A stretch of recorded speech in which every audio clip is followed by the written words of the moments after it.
So now that we got our greenhouse done, one of the first projects we started doing is I was able to get some very inexpensive wheat, and we heard that wheat fodder was a great thing to feed your animals to cut down on your costs. So the first thing we decided to try was to grow it for our rabbits and see how well they ate.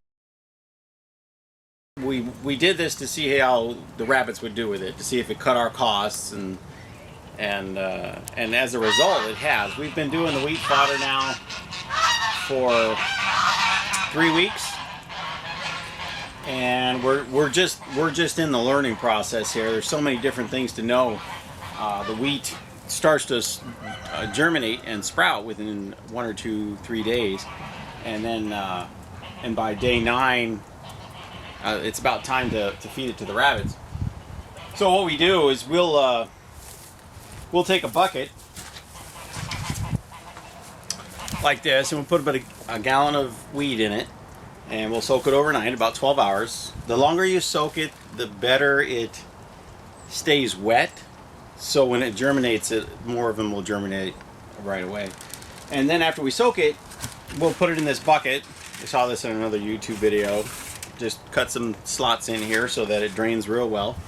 And then we let it drain for a little while, and then what we've done is we've got a lot of these flats that I use to pick up produce with, and we've lined the bottom of them with a sheet of a feed bag that we cut to fit, and then we'll cut slots in it so it drains well. What we do is we lay about a 1/2 inch of seeds down, and these ones are, I'm guessing, about 2 days old.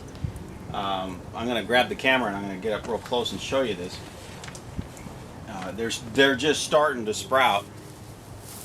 I'm not sure how much you can see from there, so probably just looks like a little greenhouse, which it actually works pretty well.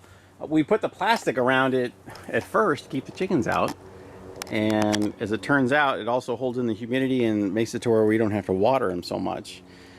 Being it's inside the big greenhouse during the day, it heats up pretty nicely, and it heats up even better in here.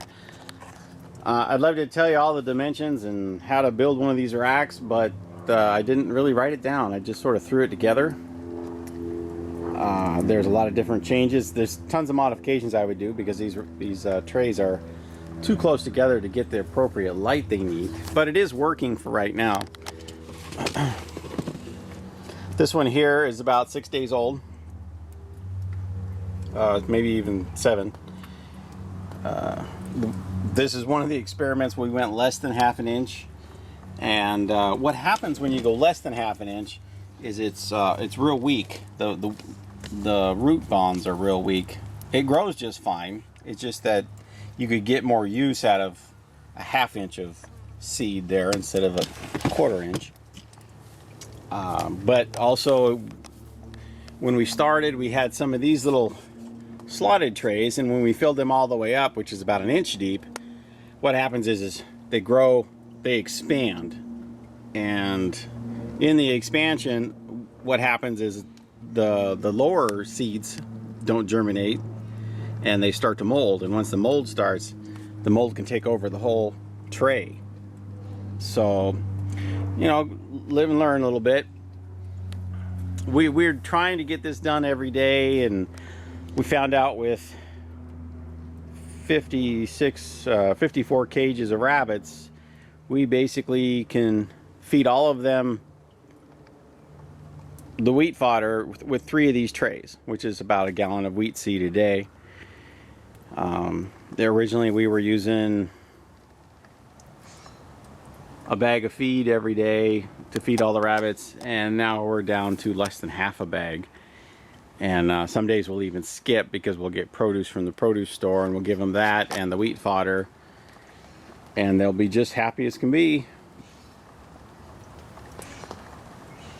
So this is our first showing of the wheat fodder. We will probably do supplemental videos. So there's a nice one. It's sitting on top. That's kind of what I do to finish, is I'll put the tray on top for a couple days. It gets nice and thick. Some of the germination is not going on.